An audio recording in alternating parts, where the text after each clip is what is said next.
શિક્ષા સપ્તાહની ઉજવણી અંતર્ગત આજે આપણે ધોરણ 3 થી 5ના બાળકોને ચડતો ક્રમ અને ઉતરતો ક્રમ એના વિશે સમજ આપવાના છીએ। તો અહીંયા આપણે ધોરણ 3 થી 5ના બધા જ બાળકો આવી ગયા છે। અહીંયા આપણે પગથિયા જે છે એ પગથિયા દ્વારા એમને ચડતો ક્રમ અને પછી ઉપર જઈને નીચે પાછા લાવતા ઉતરતો ક્રમ એ વિશે સમજ આપવાના છીએ। તો આપણે એને શરૂઆત કરીએ છીએ।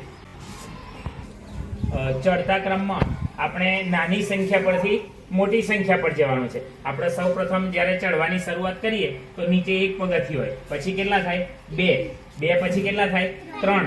એવી રીતે 1 2 3 4 એમ સંખ્યાઓ મોટી થતી જાય એટલે ઉમેરો થતો જાય અને 10 20 30 40 50 એમ કરતા 100 200 300 400 500 1000 2000 એમ ક્રમશઃ સંખ્યાઓ મોટી થતી જાય। અહીંયા આપણે પગથિયામાંથી ચડવાનું છે। આપણે સૌપ્રથમ એકદમ નીચે છીએ તો પહેલા 0 છે, 0 થી પછી શરૂઆત કરીશું એટલે કેટલા થશે?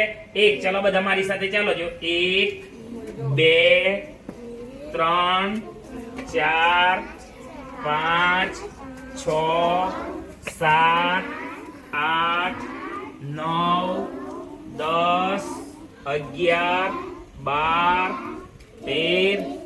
હવે આપણા પગથિયા પૂરા થયા। હવે આપણે ઉતરતો ક્રમ શીખવાના છીએ એટલે વાત કરી અને નીચે જઈશું એટલે કે આપણે ઉતરતો ક્રમ શીખીશું અને છેલ્લા આપણે સંખ્યા એકદમ પૂરી થઈ જશે એટલે 0 તરફ જતા રહીશું। તો આપણે શરૂઆત કરીશું 13 12 11 10 9 8 7 6 5